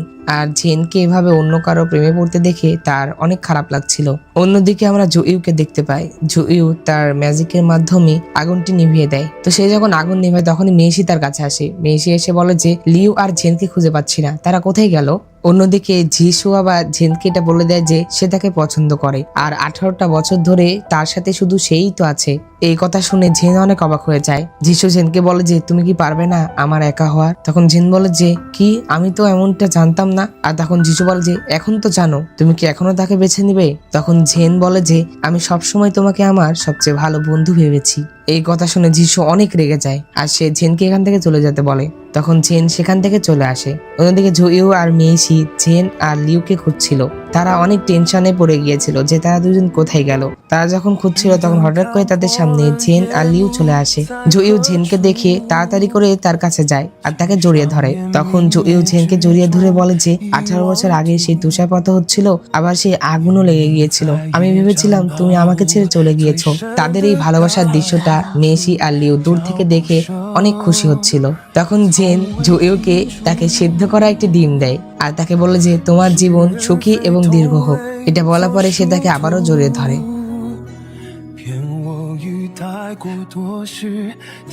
তো যাই হোক, এর পরবর্তী দৃশ্যে দেখতে পায় যে রাজা এবং রানী জেন আর জুইউকে প্রাসাদে ডেকেছিল। তখন রানী তাদেরকে বলে যে শুনেছি তোমরা দুজন নাকি একে অন্যকে পছন্দ করো আর তোমরা বিয়ে করতে চাও, কিন্তু তুমি তো আগে বলেছিলে যে তুমি তো বিয়ে করতে চাও না, কিন্তু এখন তুমি কি অনুভব করো? তখন জুইউ বলে যে আমি এখন তাকে বিয়ে করতে চাই। জেন যখনই রাজি হবে আমি তখনই তাকে বিয়ে করব। এই কথা শুনে জেন বলে যে তুমি কি একদম নিশ্চিত, তুমি ভেবে দেখেছো তো? তখন জুইউ বলে যে হ্যাঁ। তখন এটা শুনে সবাই অনেক খুশি হয়। এরপরে জুইউ জেনকে তার প্রাসাদে ছেড়ে দিতে আসে। সেখানে আসার পরে জুইউ জেনকে বলে যে আমি কুজোতে বড় হয়েছি, আমি আমার গুরুর কাছে বড় হয়েছি, যদিও তিনি মারা গেছেন, কিন্তু আমি এখন ফিরে গিয়ে তাকে বলতে চাই এটা অনেক দূরে, আমি আজই যাত্রা শুরু করতে চাই। এই কথা শুনে জেন বলে যে কি আজই? তোমার এত তাড়া কেন? তখন জুইউ বলে যে যত তাড়াতাড়ি যেতে পারবো তত তাড়াতাড়ি তো ফিরে আসতে পারবো। জুইউ বলে যে আমাকে 10 দিন সময় দাও, আমি 10 দিনের মধ্যে ফিরে আসবো। জুইউ যেখান থেকে চলে যাচ্ছে এই কথা শুনে জেনের মন খারাপ হয়ে যায়, কিন্তু সে তাকে সামলিয়ে বলে যে 10 দিনই তো, তাই না? তো এই কথা বলে জেন সেখান থেকে চলে যায়। এরপরে জুইউ রওনা দিয়ে দেয় কুজাংশি প্রাসাদে এসেছিল তাদের সম্প্রদায়ের যে শিষ্যরা আছে তাদের সাথে কথা বলার জন্য, অর্থাৎ সে তাদের কাছ থেকে পারমিশন নেওয়ার জন্য এখানে এসেছিল। তো এখানে তোমাদের একটা কথা বলে রাখি যে জুইউ এর যে 10টা 11টা ভাই আছে এটা তো তোমরা জানো, কিন্তু এই একজনও তার নিজের ভাই নয়, অর্থাৎ এরা তার সৎ ভাইয়ের মতো আর কি। আর মেসি তার নিজের ভাই না, সেও তার কাজিন হয়। তো যাই হোক, জুইউ যখন চাংশি প্যালেসের ভিতরে প্রবেশ করে তখন সেখানে আমরা চাংশি প্রাসাদের লিডারকে দেখতে পাই, যে কিনা এই সকল সেলেস্টিয়াল মাস্টারদের লিডার ছিল। তো এইখানে জুইউ যত ভাই আছে অর্থাৎ সিনিয়র যারা আছে তারা সবাই কিন্তু সেলেস্টিয়াল মাস্টার, তারা একই সম্প্রদায়ে কাজ করে, আর এই সম্প্রদায়ের শিষ্য হচ্ছে জুইউ। তো তখন সম্প্রদায়ের নেতা জুইউকে বলে যে আমি তোমার সকল কথাই শুনেছি, জিয়াং আমাদেরকে বলেছে তুমি জাংআনে মিস্টেক ইনভেস্টিগেশন ব্যুরোতে কাজ করো, আর তুমি শুধুমাত্র রহস্যময় মামলাগুলোই সমাধান করনি বরং দানবদেরও বন্দী করেছো, এমনকি তুমি ডেমন মার্কেটে খুঁজে পেয়েছো, তুমি আমাদের হতাশ করনি। তখন জুইউ বলে যে আমি ডেমন মার্কেটে শুধু অল্প কিছু সময়ের জন্য যেতে পেরেছিলাম, কিন্তু এখন আমি আর সেখানে প্রবেশ করার কোনো পথ খুঁজে পাচ্ছি না। তখন সম্প্রদায়ের নেতা বলে যে চাংআন সত্যি জঘন্য দানব দ্বারা পরিপূর্ণ। তো এদের নেতার নাম ছিল চাংমিং। চাংমিং বলে যে মনে হচ্ছে আমাদের এখন এই প্রাসাদ ছেড়ে সেখানে যেতেই হবে। তো যাই হোক, তখন চাংমিং জুইউ এর এত সুন্দর কাজ করার জন্য তাকে পদোন্নতি দিতে চায়। তখন জুইউ এই কথা শুনে তাকে রিজেক্ট করে দেয় আর তাকে বলে যে নেতা, আসলে আমি এখানে 2টি কারণে ফিরে এসেছি, সেই কালী ডেমন গুলোর সম্পর্কে আপনাকে বলতে, আর দ্বিতীয়ত আমি এখানে ফিরে এসেছি আমার শাস্তি পেতে। এই কথা শুনে সবাই অবাক হয়ে যায়। তখন চাংমিং বলে যে শাস্তি? কিসের শাস্তি? তখন জুইউ বলে যে ভবিষ্যতে যদি চাংশি প্রাসাদের কোনো সাহায্যের প্রয়োজন হয় আমি কোনো কথা ছাড়া আপনাদেরকে সাহায্য করব। আমি আমার মিশনের কথা কখনোই ভুলবো না, কিন্তু আমি যখন চাংআনে ছিলাম তখন আমি একজনের প্রেমে পড়ে গেছি, আমার তার প্রতি অনুভূতি জেগে গেছে, দয়া করে আমাকে এই সম্প্রদায় থেকে বের করে তাকে বিয়ে করার অনুমতি দিন, আমি চিরকাল তার সাথে থাকতে চাই। জুইউ এর কথাগুলো শুনে তার যে সিনিয়র গুলা ছিল তারা সবাই অনেক অবাক হয়ে যায়। এরপরে জুইউ চলে আসে তার মাস্টারের মেমোরিয়াল ট্যাবলেটের কাছে। সে এখানে এসে তার মাস্টারকে বলছিল যে আমি জানি না যে তুমি এখন আমাকে এই অবস্থা দেখলে হতাশ হবে কিনা। তো সে যখন এই কথা বলে তখনই আমরা একটি ফ্ল্যাশব্যাক দেখতে পাই। আমরা দেখতে পাই যে জুইউ যখন প্রথম তার মাস্টারের সাথে দেখা করেছিল সেই সময় জুইউ এর পরিবার ছিল না, আর সে যখন একটি মুরগি ধরতে যাচ্ছিল তখন তার সাথে তার মাস্টারের দেখা হয়েছিল। এই সময় জুইউ অনেক অসহায় এবং এতিম ছেলে ছিল। সেদিনের পর থেকে তার মাস্টার তার দায়িত্ব নেয় আর তিনিই তাকে বড় করেন। জুইউ তার মাস্টারের প্রিয় শিষ্য ছিল। তো যাই হোক, এই ফ্ল্যাশব্যাক মনে করার পরে যখন জুইউ সেখানে বসেছিল তখন সেখানে চাংমিং চলে আসে। চাংমিং এসে বলে যে তুমি কখনোই চাংশি প্রাসাদ ছেড়ে চলে যাওনি, এমনকি তুমি আমাদের অনেক সাহায্য করেছো, তুমি কি সত্যি এখনো এটা করতে চাও? এই কথা শুনে জুইউ বলে যে আমি তাকে সম্পূর্ণরূপে ভালোবাসি আর তার প্রতি আমার অনুভূতি চেঞ্জ হবে না। তো জুইউ এখানে অনেক কয়দিন ধরে হাঁটু গেড়ে বসেছিল। তখন চাংমিং বলে যে যেহেতু তুমি মানবেই না আর সম্প্রদায়ের নেতা হিসাবে তোমাকে আমার শাস্তি দিতেই হবে। আসলে এই সম্প্রদায়ের একটি নিয়ম ছিল যে কেউ যদি এই সম্প্রদায় ত্যাগ করতে চায় তাহলে কঠোর শাস্তির মাধ্যমে তাকে এই সম্প্রদায় ত্যাগ করতে হয়। জুইউ কিন্তু জেনকে কথা দিয়ে এসেছিল যে সে 10 দিনের ভিতরে ফিরে আসবে, কিন্তু এখানে আসার পর থেকে সে 3-4 দিন ধরে তো হাঁটু গেড়ে বসেই ছিল। তো যাই হোক, তখন চাংমিং জুইউকে বলে যে তোমাকে হোয়াইট নাইট অ্যারেতে প্রবেশ করতে হবে, তোমাকে সেই পাখিদের দ্বারা শাস্তি দেওয়া হবে। তখন জুইউ বলে যে ধন্যবাদ লিডার। তো অন্যদিকে আমরা হোয়াইট নাইট অ্যারে দেখতে পাই। সেখানে একটি কালো কাপড় পরা লোক এসে একটি ম্যাজিক করে, যেটা কিনা একটি শিষ্য দেখতে পায়। আমরা যদি একটু ভালো করে দেখি পেজিয়াকে যে লোকটি বাঁচিয়েছিল সেই লোকটির মতোই কিন্তু এই লোকটি ছিল। ডেমন আন্ডারওয়ার্ল্ড দেখতে পাই, সেখানে সকল ডেমনদের মধ্যে এই কথা ছড়িয়ে পড়েছিল যে জেন নাকি বিয়ে করতে চলেছে, যেটাতে সেই 3জন ইল্ডার জেনকে জিজ্ঞাসা করে যে সে কি সত্যি মর্টাল দুনিয়াতে বিয়ে করতে চলেছে। তখন জেন বলে যে হ্যাঁ, আর তখন সেই ইল্ডাররা বলে যে আমাদের কোনো ক্যাটলর্ডই এইভাবে মানুষের সাথে বিয়ে করেনি, আর আপনারও এরকম একটা সাধারণ মানুষকে বিয়ে করা ঠিক নয়। এই কথা শুনে জেন রেগে যায়। এই কথা শুনে জেন বলে যে আমি কি করব বা করব না সেটা তোমাদের দেখার দরকার নেই। আর ডেমন আন্ডারওয়ার্ল্ডের কোন নিয়মে বলা হয়েছে যে ক্যাটলর্ড বিয়ে করতে পারবে না? এই কথা শুনে সবাই চুপ হয়ে যায়। সবাই যখন চুপ হয়ে যায় তখন ঝিসু বলে যে কেউ কিছু না বললেও আমি তোমাকে এটার জন্য অনুমতি দেব না। তখন জেন বলে যে আমার ভাগ্য কেউ নির্ধারণ করতে পারবে না, আর যদিও এই সিদ্ধান্ত ভুল হয় তাহলে এটার দায়িত্ব আমিই নেব। এই কথা শুনে ঝিসু আর কিছু বলে না। তো যাই হোক, এরপরে জেন যখন তার প্রাসাদে আসে তখন তার বাবা তার কাছে আসে। তার বাবা এসে জেনকে বলে যে তোমার সেই প্রেমিকের কি হলো? সে ফিরে আসছে না কেন? আমার তো মনে হয় সে পালিয়ে গেছে, সে আর ফিরে আসবে না। আমার মনে হচ্ছে সে খুঁজতে গিয়ে কোনো মেয়ের পেছনে পড়েছে, সে তোমাকে পছন্দই করে না, যার জন্যই তো এত দেরি করছে। আমার মনে হয় সে মেয়েকে নিয়ে থাকবে আর আসবে না। এই কথা শুনে জেনেরও কোথাও না কোথাও সন্দেহ হচ্ছিল যে আসলেই তো সে তো বলেছিল 10 দিনের মধ্যে ফিরে আসবে, কিন্তু এখন তো 12 দিন হয়ে গেল। অন্যদিকে আমরা জুইউকে দেখতে পাই সেই প্রাসাদের সামনে হাঁটু গেড়ে বসেছিল। সে অনেক দিন ধরে এখানেই হাঁটু গেড়ে বসে আছে। আর সে যখন সেখানে বসেছিল তখন সেখানে জিয়াং চলে আসে। জিয়াং এসে বলে যে এটা সব আমার দোষ, আমি যখন এসে এদেরকে তোমার সকল তথ্য দিলাম তখন এরা আমাকে বন্দি করে রাখলো। আমি কিছুক্ষণ আগেই ছাড়া পেয়েছি, ছাড়া পাওয়ার সাথে সাথে আমি তোমার কাছে চলে আসলাম। তো ড্রামার শুরুতে কিন্তু আমাদেরকে একটা কথা বলা হয়েছিল যে এই পুরো পৃথিবীতে আগে ডেমন এবং এই চাংশি প্যালেসে সেলেস্টিয়াল মাস্টাররা রাজত্ব করতো। তো একটা পর্যায়ে তাদের দুজনের ভিতরে কিন্তু যুদ্ধ হয়েছিল, আর সেই যুদ্ধে চাংশি প্রাসাদ ধ্বংস হয়ে গিয়েছিল আর সেলেস্টিয়াল মাস্টাররাও আর ছিল না। আর এরপর থেকেই পুরো দুনিয়াতে ডেমনরা রাজত্ব করছে। কিন্তু এতক্ষণ পর আমরা জানতে পারলাম যে চাংশি প্যালেসও ধ্বংস হয়নি এবং সেলেস্টিয়াল মাস্টাররাও জীবিত আছে। তবে আমরা কিন্তু জানতাম যে ডেমন মানেই খারাপ, ইভিল মানে শয়তান, এবং ডেমনরা সবসময় খারাপই হয়। কিন্তু এখানে বিষয়টা একদম উল্টো। এখানে আমরা দেখতে পাই যে ডেমনরাই বরং ভালো ছিল। তবে হ্যাঁ, কিছু কিছু ডেমন খারাপ আছে, কিন্তু সেটা খুবই কম সংখ্যক। আর বিশেষ করে এই ড্রামাতে আমাদেরকে এটা দেখানো হয়েছে যে ডেমনরা এখানে ভালো, আর সেলেস্টিয়াল মাস্টার অর্থাৎ যারা হচ্ছে ডেমন হান্টার তারাই এখানে খারাপ। আর আমি সেলেস্টিয়াল মাস্টারদের কেন খারাপ বলছি এটা তো তোমরা কিছুক্ষণ পরে জানতে পারবে। তোমরা হয়তো ভাবছো যে ডেমন হয়তো মানুষদের ক্ষতি করে, কিন্তু ডেমনরা তো কি ক্ষতি করে? সবচেয়ে বেশি ক্ষতি তো মানুষই করে। আসলে শয়তানের থেকেও বেশি শয়তান তো মানুষ, যেটা কিনা এই ড্রামায় প্রমাণ করে দেয়। তো যাই হোক, তখন জিয়াং জুইউকে বলে যে তুমি সত্যি তার প্রেমে পড়ে গেছো? সেই বদমাশ মেয়েটা তার জালে তোমাকে ভাসিয়ে নিল। তখন জুইউ বলে যে সে আসলে অনেক সুন্দর আর সে অনেক প্রতিভাবান। আমি যখন শুরুতেই চাঙ্গানে এসেছিলাম সেদিন আমি তাকে ঘোড়া পিঠে আসতে দেখেছিলাম। আমি এই দৃশ্যটা কখনোই ভুলতে পারবো না। জুইয়ের কথা বলার সাথে সাথে আমরা এই দৃশ্যটাও দেখতে পাই। জুই বলে যে আমি আগে ভাবতাম আমি সারা জীবন এইভাবেই কাটিয়ে দিব, আমি কখনো কারো কোনো প্রেমে পড়বো না, কিন্তু তার সাথে দেখা হওয়ার পর থেকে আমার চিন্তা একদম বদলে যায়। আমি সারা জীবন একাই থাকতে চেয়েছিলাম, কিন্তু এখন আমি তার সাথে থাকতে চাই। তো যাই হোক, এরপরে সময় আসে জুইউকে শাস্তি দেওয়ার। জুইউ সেই হোয়াইট নাইট অ্যারেতে চলে আসে। চাংমিং তাকে আবারও বলে যে সে যেন আবারও ভেবে দেখে সেই শাস্তি সহ্য করতে পারবে তো। তখন জুইউ বলে যে আমাকে সহ্য করতেই হবে। তো জুইউকে সেই অ্যারেতে প্রবেশ করার আগে তার কাছ থেকে সকল অস্ত্র নিয়ে নেওয়া হয়। এরপরে জুইউ যখন প্রবেশ করে তখন আকাশ থেকে হাজার হাজার পাখি আসতে থাকে। এরা এই হোয়াইট নাইট অ্যারের পাখি ছিল। তো এক পর্যায়ে সেই পাখিগুলো আস্তে আস্তে জুইউকে আঘাত করতে শুরু করে। তারা জুইউয়ের ভিতর দিয়ে চলে যাচ্ছিল, চারপাশে আঘাত করছিল, এমনকি তারা জুইউয়ের পেটের ভিতর দিয়েও ঢুকে পড়ছিল।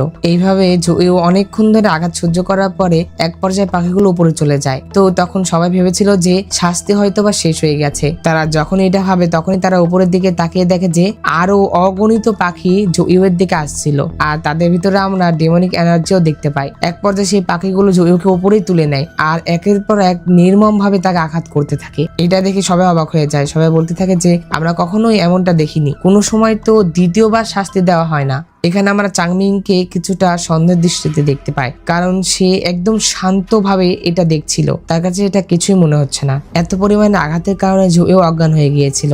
এক পর্যায়ে জুইউ প্রায় মৃত্যুর শয্যায় চলে যায়। সে যখন প্রায় মারাই যাবে তখনই তার জেটটা সক্রিয় হয়ে যায়, যেটা কিনা তার কাছ থেকে কেড়ে নেওয়া হয়েছিল। তখন সেই জেট থেকে তার সেই চাংশি সোয়ার্ডটি বের হয়। সেই সোয়ার্ড সকল পাখিদের সেখান থেকে তাড়িয়ে দেয়, যেটাতে সে রক্ষা পায়। জুইউ যে এত কঠোর শাস্তি পাওয়ার পর বেঁচে আছে এটা দেখে সকল শিষ্যরা অনেক অবাক ছিল। তখন চাংমিং জুইউকে বলে যে এখন থেকে তুমি চাংশি প্রাসাদের রাজ শিষ্য নও। তখন জুইউ তাদের সবাইকে ধন্যবাদ জানায় তাকে এত বছর ধরে লালন পালন এবং দেখে শুনে রাখার জন্য। তো জুইউ যখন চলে যেতে চায় তখন চাংমিং তার কাছ থেকে তার অস্ত্রটি নিতে চায়, অর্থাৎ তার জেটটি, যার ভিতরে চাংসি সোয়ার্ড আছে।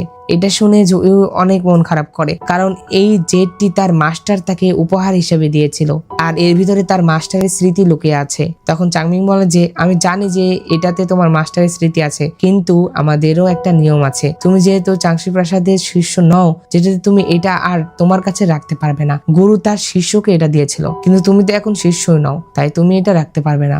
আমরা ফ্ল্যাশব্যাক দেখতে পাই যে তার মাস্টার জুইউকে কিভাবে এই সোয়ার্ডটি দিয়েছিল।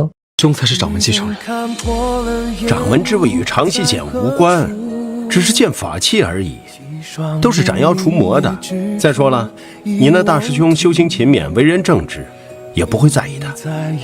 天师之责本不应该被一柄剑困住，我更希望你带着他去见天地之大。তখন জুইউ সেই সোয়ার্ডটি নিয়ে প্র্যাকটিস করে, আর সোয়ার্ডটিও জুইউকে তার মালিক ভেবে নিয়েছিল। তো যাই হোক, তখন জুইউ যখন দেখে যে তার আর কোনো উপায় নেই, তখন সে তার সোয়ার্ডটি চাংমিংকে দিয়ে দেয়। সোয়ার্ড নেওয়ার পরে চাংমিং জুইউকে দিয়ে এটা শপথ করে নেয় যে সে যেহেতু এখন চাংশি প্যালেসের শিষ্য নয়, তাই সে যেন বাইরে গিয়ে কোনো লোককেই এই চাংশি প্যালেসের বিষয়ে না বলে। তখন জুইউ শপথ করে, আর তাকে দিয়ে এটাও শপথ করানো হয় যে যদি সে কাউকে এটা বলে তাহলে সে তার ভালোবাসা মানুষকে হারাবে। তো যাই হোক, এরপরে জুইউ আবারও চাংআনের উদ্দেশ্যে রওনা দিয়ে দেয়। রওনা দেওয়ার আগে তার সেই সকল স্মৃতিগুলো মনে পড়ছিল, অর্থাৎ তার মাস্টারের সাথে কাটানোর স্মৃতিগুলো। জুইউ এর বাবা মা মারা যাওয়ার পর থেকে কিন্তু এই মাস্টারই তাকে লালন পালন করেছিল, যেটাতে তার মাস্টারের সাথে অনেক স্মৃতি ছিল, যেগুলো মনে করে জুইউ এর অনেক মন খারাপ হতে থাকে। আর এখানে আমরা এই ফ্ল্যাশব্যাকের মাধ্যমে জানতে পারলাম যে জুইউ এর মাস্টার অনেক আগে একটা ভবিষ্যৎবাণী করেছিল যে小石啊，你别误会啊，不给你起名字，是因为为师掐指一算。为师知道，有朝一日你会离开长溪的。师傅不想留我。哎，是长溪宫留不住你。জুইউ একদিন তার এই সম্প্রদায় ছেড়ে চলে যাবে, যেটা কিনা এখন বাস্তবে পরিণত হলো। জুইউ এই কথা মনে করার পরে তার মাস্টারকে শেষবারের মতো শ্রদ্ধা জানিয়ে সেখান থেকে চলে আসে। তো যাই হোক, অন্যদিকে আমরা পেজিয়াকে দেখতে পাই। পেজিয়া সেই লোকটির সাথে দেখা করতে এসেছিল যে কিনা তাকে রক্ষা করেছিল, আর যার সাথে সে সবসময় চিঠির মাধ্যমে কথা বলে। তো তখন আমরা সেই লোকটিকে দেখতে পাই, সে আর কেউ নয় বরং চাংমিং ছিল। তো আমি কিন্তু তোমাদেরকে বলেছিলাম যে চাংমিংকে কিন্তু অতটাও ভালো মনে হচ্ছিল না, কারণ জুইউকে যখন আঘাত করা হচ্ছিল তখন সে একদম শান্ত ছিল। তো এখানে আমরা জানতে পারলাম যে চাংমিং সেই লোক ছিল যে কিনা পেজিয়াকে রক্ষা করেছিল, আর সে এখন পেজিয়ার মাধ্যমে সকল কিছু কন্ট্রোল করছে। তার মানে এই রাক্ষসের ঘটনার পেছনেও চাংমিংই ছিল। চাংমিং একজন সেলেস্টিয়াল মাস্টার ছিল, কিন্তু তবুও সে শয়তানদের সাথে কাজ করছে। তো এই যে চাংআনের ভিতরে যে কালী দেবন গুলো এসেছিল, এগুলোর জন্য চাংআনে গুজব ছড়াচ্ছিল, যার জন্য চাংমিং পেজিয়াকে বলে যে তুমি অনেক ডেমনের গুজব ছড়িয়েছো, যেটা তোমার একদমই উচিত হয়নি, আর তুমি এখন একটা অকেজ হয়ে গিয়েছো, তাই তোমার আমার আর দরকার নেই। এই কথা শুনে পেজিয়া অনেক ভয় পেয়ে যায়, সে তার কাছ থেকে ক্ষমা চেতে থাকে। অন্যদিকে এই সকল দৃশ্যগুলো কিন্তু যিশু দেখতে পাচ্ছিল, সে দূর থেকে লুকে লুকে তাদেরকে দেখছিল। আমরা দেখতে পাই চাংমিং পেজিয়াকে আঘাত করে সেখান থেকে চলে যায়। চাংমিং যখন সেখান থেকে চলে যায় তখন সেখানে যিশু আসে। আমরা দেখতে পাই যে পেজিয়ার দুইটি দাসীকেও সে মেরে ফেলেছিল। এরপরে সে পেজিয়াকে ধরে, আর সে তার ম্যাজিকের মাধ্যমে পেজিয়াকেও মেরে ফেলে। তো এখানে একটা জিনিস দেখতে পেলাম যে যিশু কিন্তু আস্তে আস্তে অনেক হিংস্র হয়ে যাচ্ছে, সে আস্তে আস্তে অনেক বড় ধরনের শয়তান হয়ে যাচ্ছে শুধুমাত্র ঝেনকে পাওয়ার আশায়। তো যাই হোক, অন্যদিকে আমরা ঝেনকে দেখতে পাই। ঝেন যখন রুই প্যাভিলিয়নে ছিল তখন সেখানে মার্কুইস চলে আসে। সে এসে যখন ঝেনকে বিরক্ত করছিল তখন পেছন থেকে জুইউ তাকে এক লাথি মেরে ফেলে দেয়। তখন জুইউ সবাইকে বলে যে আমার দেরিতে আসাটা একদমই উচিত হয়নি, কিন্তু তোমরা ঝেনের বিষয়ে খারাপ কথা বলতে পারবে না। আর এই পৃথিবীতে এমন কোনো স্বামী নেই যে তার স্ত্রীকে রক্ষা করতে পারে না, আমি আমার স্ত্রীকে রক্ষা করব। তার এই কথা শুনে সবাই অনেক অবাক হয়ে গেছিল। সবাই বলছিল যে কি, সে কি তোমার স্ত্রী? এখানে জেন জুইউ এর উপর অনেক রেগেছিল, কারণ সে অনেক দেরি করে এসেছে। সে যা কথা দিয়েছিল সেই কথা অনুযায়ী সে আসতে পারেনি। এরপরে তারা দুইজন যখন রুই প্যাভিলিয়নের বাইরে আসে তখন জুইউ জেনকে তার কোলে তুলে নেয় আর তাকে ঘোড়ার উপরে উঠায়। এবারে তারা বাড়িতে আসে। বাড়িতে আসার পরে তারা কথা বলে, আর তখন জেন জুইউকে বলে যে তুমি তো মনে হয় কুজুতে কোনো মেয়ে পেয়ে গিয়েছো, যার জন্যই তুমি এখানে আসতে চাচ্ছিলে না। তখন জুইউ বুঝতে পারে যে জেন তার উপরে কি কারণে রেগেছিল। তখন জুইউ তার কাছে কথা দেয় যে সে কখনোই কোনো মেয়ের সাথে কথা বলেনি এবং দেখাও করেনি, সে শুধুমাত্র তাকেই ভালোবাসে এবং তার সাথেই থাকতে চায়। জুইউ জেনকে তার বাবা মায়ের মেমোরিয়াল ট্যাবলেটের সামনে নিয়ে আসে আর তাকে তাদের সাথে পরিচয় করিয়ে দেয়। এরপরে জুইউ জেনকে বলে যে তুমি অনেক ভালো, তুমি সবচেয়ে সাহসী এবং আমার দেখা সবচেয়ে অসাধারণ নারী। তুমি আমার দেখা অনেক পুরুষের থেকেও অসাধারণ। তুমি তাদের থেকেও অনেক শক্তিশালী। আমার মনে হয় না তুমি আর আমি ভালো জুটি। আমি উদাসীন এবং মানুষ পছন্দ করে না, কিন্তু এখন যেহেতু আমি তোমার সাথে পরিচিত হওয়ার সম্মান পেয়েছি, আমি আমার বাবা মাকে আমার সাক্ষী হতে দেব। আমি আন্তরিকভাবে তোমাকে বিয়ে করতে চাই। আমি আমার বাকি জীবনটা তোমার সাথেই কাটাতে চাই। জেন, তুমি কি আমাকে বিয়ে করবে? এই কথা শুনে জেন একদম কান্নায় ভেঙে পড়ে। জুইয়ের কথাগুলো এত পরিমাণের আবেগের ছিল যেটা তোমরা শুনলে তোমাদের মনও ছুঁয়ে যেত। তো তখন জেন বলে যে, আমার বোন আর ভগ্নিপতি কি ইতিমধ্যে আমাদের বিয়েতে রাজি হয়ে যায়নি? তাহলে তুমি আবার কেন জিজ্ঞাসা করছো? তখন জুইও বলে যে, কারণ রানীর আদেশ তোমার উদ্দেশ্যের চেয়ে অনেক কম গুরুত্বপূর্ণ, তাই আমি তোমাকে জিজ্ঞাসা করছি। এই কথা শুনে জেন বলে যে, তুমি একা এবং তোমার উপরে নির্ভর করার মতো কেউ নেই। এদিকে আমি একটা নষ্ট মেয়ে যে বেপরোয়া আচরণ করে এবং যা ইচ্ছা তাই করে। আমরা দুজনেই অসাধারণ। আমরা কি স্বর্গের তৈরি জুটি নই? এই কথা বলে তারা দুজন হাসতে থাকে। তখন জুইও তার হাত ধরে তাকে বলে যে, আমি তোমার জন্য এখানে আছি। তুমি চিন্তা মুক্ত থাকতে পারো। আমি তোমাকে সবসময় রক্ষা করব। তাই তুমি যা ইচ্ছা তাই করতে পারো। এখন তুমি মুক্ত। শুধু একটা জিনিস, হয়তো তুমি প্রতিটি দিনকে উপভোগ করতে চাও, কিন্তু আমি পারবো না। তুমি আমাকে মোহিত করেছিলে, তুমি আমাকে লোভী করে তুলেছিলে এবং আমাকে পৃথিবীর প্রেমে ফেলেছো। যদি একদিন তুমি আগ্রহ হারিয়ে ফেলো, বিরক্ত হও অথবা আমার উপরে ক্লান্ত বোধ করো, কিন্তু অন্তত আমাকে ছেড়ে যেও না। তা না হলে, এই কথা শুনে জেন বলে যে, তা না হলে কি? তখন জুইও বলে যে, তা না হলে আমি তোমাকে যেতে দেব না, কারণ জীবন অনেক সংক্ষিপ্ত। এই কথা বলে তারা দুজন কিস করে। এই পুরো দৃশ্যটাই অনেক সুন্দর ছিল।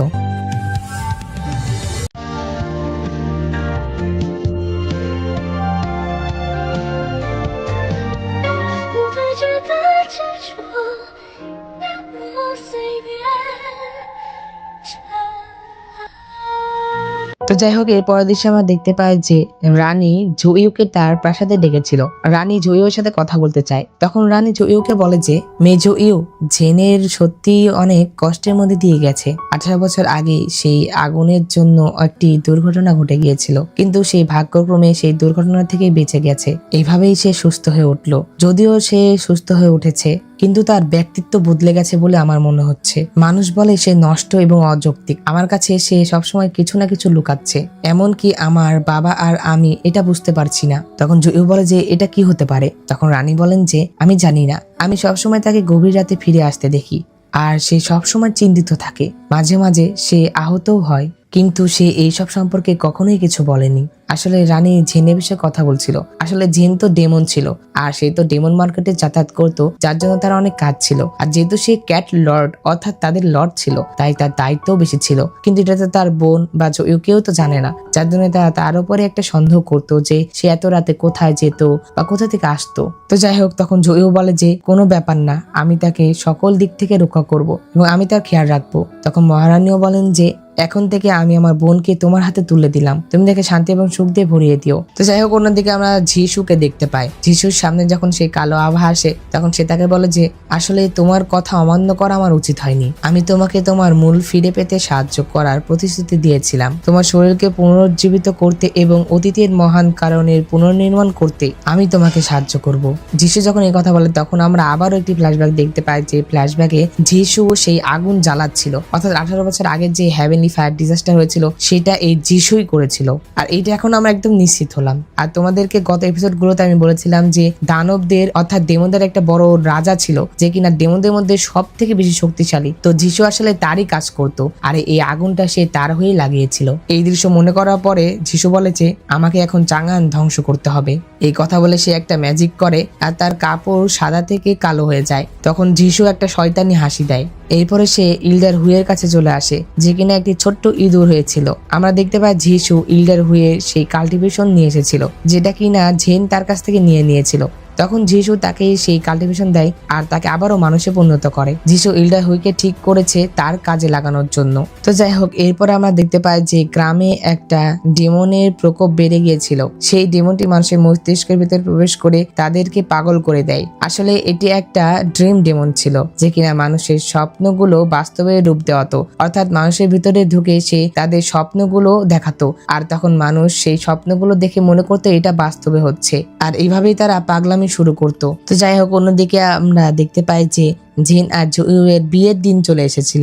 আমরা জিনকে দেখতে পাই, তাকে অনেক সুন্দর করে সাজানো হচ্ছিল, তাকে দেখতে একদম পরীর মতো লাগছিল। তো আমাকে যদি জিজ্ঞাসা করো তাহলে আমি এই নায়িকাকে একদম 10-এর মধ্যে 100 রেটিং দিব, কারণ এই নায়িকাকে আমার প্রচন্ড পরিমাণে ভালো লাগে। তোমাদের কাছে কোন নায়িকাকে সবচেয়ে ভালো লাগে সেটা অবশ্যই কমেন্টে জানাও। আর হ্যাঁ, এই নায়িকা তোমাদের কাছে কেমন লাগে সেটা অবশ্যই জানিও। আর কে কে নায়িকাকে প্রথম দেখে ক্রাশ খেয়েছো সেটাও জানাতে ভুলো না।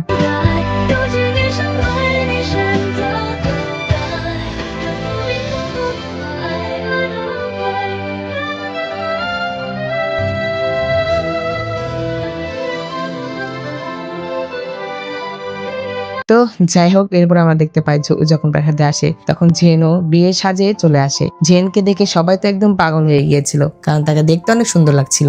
এরপরে জুইউ তার গাড়ি করে, অর্থাৎ তার সে গাধার গাড়ি করে জুইউকে তার বাসায় নিয়ে আসে। তখন জুইউর বিয়েতে লিউ আর হুজু আসে তাকে আশীর্বাদ করার জন্য।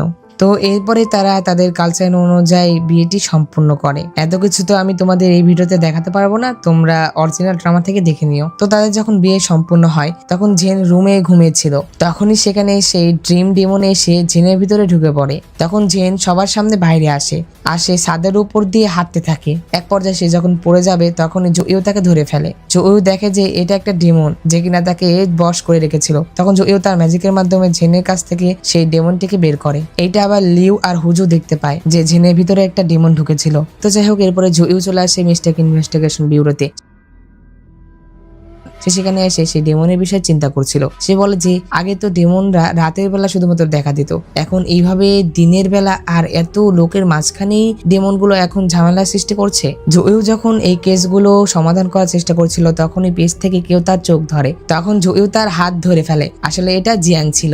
জুইউ যখন দেখে যে এটা জিয়াং তখন সে তাকে ছেড়ে দেয়। জিয়াং বলে যে সে খুব কষ্ট করে চাংশি প্যালেস থেকে পালিয়ে এসেছে তার সাথে দেখা করার জন্য। তখন জুইউ জিয়াংকে এই ড্রিম রাক্ষসের বিষয়ে বলে যে জেনের সাথে সে ডেমনটা কি করেছিল। অন্যদিকে ডেমন আন্ডারওয়ার্ল্ডে জেনও এটা জানতে পারে যে তার ভিতরে একটা ড্রিম ডেমন ঢুকে পড়েছিল যে কিনা মানুষদের স্বপ্ন দেখাতো। অন্যদিকে জুইউ এটা পরিকল্পনা করে যে আজ রাতে সে সেই রাক্ষসটিকে ধরবে। অন্যদিকে জেনেরাও আবার পরিকল্পনা করে যে তারাও সেই রাক্ষসটিকে ধরবে। তো এই পরের দিকে আমরা দেখতে পাই যে জেন প্ল্যান করেছিল যে সেই স্নেক লর্ডের অ্যাসিস্ট্যান্টকে ঘুমাতে দিবে, যেটাতে সেই ড্রিম ডেমন যেন এখানে আসে। তো যেমন কথা তেমন কাজ, জেন যখন স্নেক লর্ডের অ্যাসিস্ট্যান্টকে ঘুম পাড়িয়ে দেয় তখনই রুই প্যাভিলিয়নে সেই ড্রিম ডেমন চলে আসে। সেই ডেমনটিকে আসতে আবার অন্যদিকে জুইউ আর জিয়াংও দেখতে পায়। তারা দেখে যে সেই ডেমনটি রুই প্যাভিলিয়নের দিকে যাচ্ছে। অন্যদিকে ডেমনটি যখনই রুই প্যাভিলিয়নে আসে তখনই জেন তাকে ধরে ফেলে। তো এই ডেমনটির নাম ছিল ড্রিম ডেমন, যে কিনা স্বপ্ন দেখায়, কিন্তু সে একটা মাছ ছিল, যেটাতে জেন তাকে বলে যে তোমার জানা উচিত যে আমি ক্যাট লর্ড, আমি কিন্তু মাছ খেতে অনেক বেশি পছন্দ করি, বিশেষ করে তাদেরকে যারা দিন দিন এত মোটা হয়ে ওঠে। এই কথা শুনে ড্রিম ডেমন অনেক ভয় পেয়ে যায়। তো এরপরে যখন জেন তাকে আঘাত করতে যাবে তখনই সে দেখে যে সে তার কিছুই করতে পারছে না। আসলে ড্রিম ডেমন জেনকে তার স্বপ্নে নিয়ে চলে এসেছিল, যেটাতে সে তাকে আঘাত করতে পারছিল না। জেন যখন দেখে সে তার কিছুই করতে পারছে না তখন জেন বলে যে মনে হয় আমি স্নেক লর্ডের অ্যাসিস্ট্যান্টের ফুলের ডাল দিয়ে এই রাক্ষসটার স্বপ্ন ভাঙতে পারবো। একথা বলে জেন তার ফুলের ডাল দিয়ে স্বপ্নটি ভেঙে ফেলে। তখন সেই ডেমনটি তাড়াতাড়ি করে সেখান থেকে পালাতে লাগে। সে বলে যে এটা কিভাবে সম্ভব, সে তো সেই ডাল দিয়ে আমার স্বপ্ন ভেঙে ফেলেছে। অন্যদিকে জুইউ তার তালিস্মানের মাধ্যমে সেই ডেমনটিকে ধরতে যাচ্ছিল, তখন সেখানে জেন বিড়াল রূপে চলে আসে, যেটা দেখে জুইউ তার উপরে আর আক্রমণ করে না। কিন্তু জেন যখন সেই ডেমনটিকে ধরে তখনই সে উপর থেকে পড়ে যাচ্ছিল, তখনই নিচে আবার হুজু এসে তাকে ধরে ফেলে আর সে সেখান থেকে ম্যাজিক করে চলে যায়, যেটা কিনা আবার নিচ থেকে জিয়াং দেখতে পায়। এরপর আমরা দেখতে পাই জেন সেই ডেমনটিকে নিয়ে ডেমন আন্ডারওয়ার্ল্ডে চলে আসে। তখন জেন সেই ড্রিম ডেমনকে শাস্তি হিসাবে স্কুলে পাঠানোর কথা বলে, যেটা কিনা ডেমন আন্ডারওয়ার্ল্ডের স্কুল ছিল, যেটাতে সেই ডেমনটি অনেক কান্নাকাটি শুরু করে দেয় যে সে এখন স্কুলে যাবে না। অন্যদিকে আমরা জুইউ আর জিয়াংকে দেখতে পাই, তারা একটি জায়গায় এসে কথা বলছিল। এটা শুধু একটা বিরক্তিকর ছোট্ট দানব, এটা ধরলে খুব একটা পার্থক্য হবে না, ধৈর্য ধরো এবং বড় কিছুতে ডুবে থাকো। আচ্ছা, আমরা কি বড় কিছুতে জড়িয়ে পড়েছি? কোনো সন্দেহ নেই। রাক্ষসের আবার এখানে? জুইউ এখানে এসে তার তালিস্মানের মাধ্যমে জানতে পারে যে তারা যে ডেমন আন্ডারওয়ার্ল্ড খুঁজছে সেটা কোনো চাঙ্গানের কোনো কোনাতে লুকানো নেই, বরং এই পুরো চাঙ্গানটাই একটা ডেমন আন্ডারওয়ার্ল্ড, অর্থাৎ ডেমন আন্ডারওয়ার্ল্ডটা পুরোপুরি একটা অন্য ভিন্ন জগৎ, যেটা কিনা এই চাঙ্গানেই আছে। অর্থাৎ এই চাঙ্গান যেমনটা দেখতে, সেই ডেমন আন্ডারওয়ার্ল্ডও এইটার মতোই দেখতে। যেমন উদাহরণস্বরূপ যদি বলি, তাহলে আয়নার মতো আর কি। যদি আমি আয়নার সামনে দাঁড়াই, তাহলে আয়নার ভেতরে আমি আমাকে দেখতে পাচ্ছি, কিন্তু আয়নার ভেতরের আমিটা কিন্তু ওটা অন্য জগতে। আমি কিন্তু বাস্তব দুনিয়াতে, অর্থাৎ এরকম যে সাধারণ আর কি পৃথিবীতে আছি, কিন্তু আমার সামনে আয়নার ভিতরে যে আমি আছি সে কিন্তু অন্য জগতে আছে। তো বিষয়টা কিছুটা এরকম যে ধরো তোমার চারপাশে অনেক জিন আছে, কিন্তু তুমি কিন্তু দেখতে পাচ্ছ না। তার মানে কি, জায়গা বা প্লেস কিন্তু একই, কিন্তু দুইটা ভিন্ন জগৎ, আর যে ভিন্ন জগৎটা মানুষ দেখতে পাচ্ছে না। যাই হোক, আমি আশা করি তোমাদেরকে বোঝাতে পেরেছি। জিনিসটা হয়তো বা অনেক জটিল, তবে বোঝানোর চেষ্টা করছি। তো যাই হোক, এরপরে জিয়াং চলে আসে হুজুর কাছে। সে সেই হুজুরকে বলে যে আমি জানি তুমি কে, অনেক দেরি হওয়ার আগেই তুমি চলে যাও, আমি তোমাকে মুক্তির দিকে নিয়ে যেতে পারি। আসলে জিয়াং যে হুজুকে সেই দিন ম্যাজিক করতে দেখেছিল, সেটাতে সে বুঝতে পেরেছিল যে হুজু একটা ডেমন। এই কথা শুনে হুজু অনেক রেগে যায়, আর সে তার সাথে রাগারাগি করে সেখান থেকে চলে যায়। আর এখানে এই পার্টটি শেষ হয়ে যায়। তো বন্ধুরা, ড্রামাটি তোমাদের কাছে কেমন লেগেছে আর ভিডিওটি কোন অংশটি সব থেকে বেশি ভালো লেগেছে তা অবশ্যই কমেন্ট করে জানিয়ে দিও। আর হ্যাঁ, আমি জানি যে ড্রামাটা প্রচন্ড পরিমাণে ক্রিটিক্যাল, যার জন্য যদি তোমরা কোথাও বুঝতে না পারো তাহলে অবশ্যই কমেন্ট করবে, আমি তোমাদেরকে বুঝিয়ে দেব। কারণ এত বড় একটা ড্রামাতে আর এতগুলো রহস্যের মধ্যে সব কিন্তু এখানে ব্যাখ্যা করা সম্ভব না আর বোঝানো সম্ভব না। যার জন্য যদি তোমরা কোনো কিছু বুঝতে না পারো তাহলে কমেন্ট করতে পারো, আমি আমার সাধ্য মতো বুঝিয়ে দিব। তো যাই হোক, ভিডিওটি ভালো লেগে থাকলে অবশ্যই একটি লাইক করে দাও, আর আমার চ্যানেলে নতুন হয়ে থাকলে চ্যানেলটি সাবস্ক্রাইব করে পাশে থাকা বেল বাটনটি অলে ক্লিক করে দাও। আরেকটা বিষয়, তোমরা যদি আমার সাথে সরাসরি যোগাযোগ করতে চাও বা আমাদের সাথে আড্ডা দিতে চাও তাহলে অবশ্যই আমার হোয়াটসঅ্যাপ গ্রুপে জয়েন হয়ে যাও। এখানে তুমি আমার ড্রামা সম্পর্কে সকল আপডেটস এবং আমাদের সাথে আড্ডা দিতে পারবে। তো তাড়াতাড়ি জয়েন হয়ে যাও। তো দেখা হচ্ছে পরবর্তী এক্সপ্লেনে। সে পর্যন্ত আল্লাহ তাআলা তোমাদের ভালো রাখুক, সুস্থ রাখুক এই কামনা করে আজকের ভিডিও এখানে শেষ করছি। জয় জিয়ান।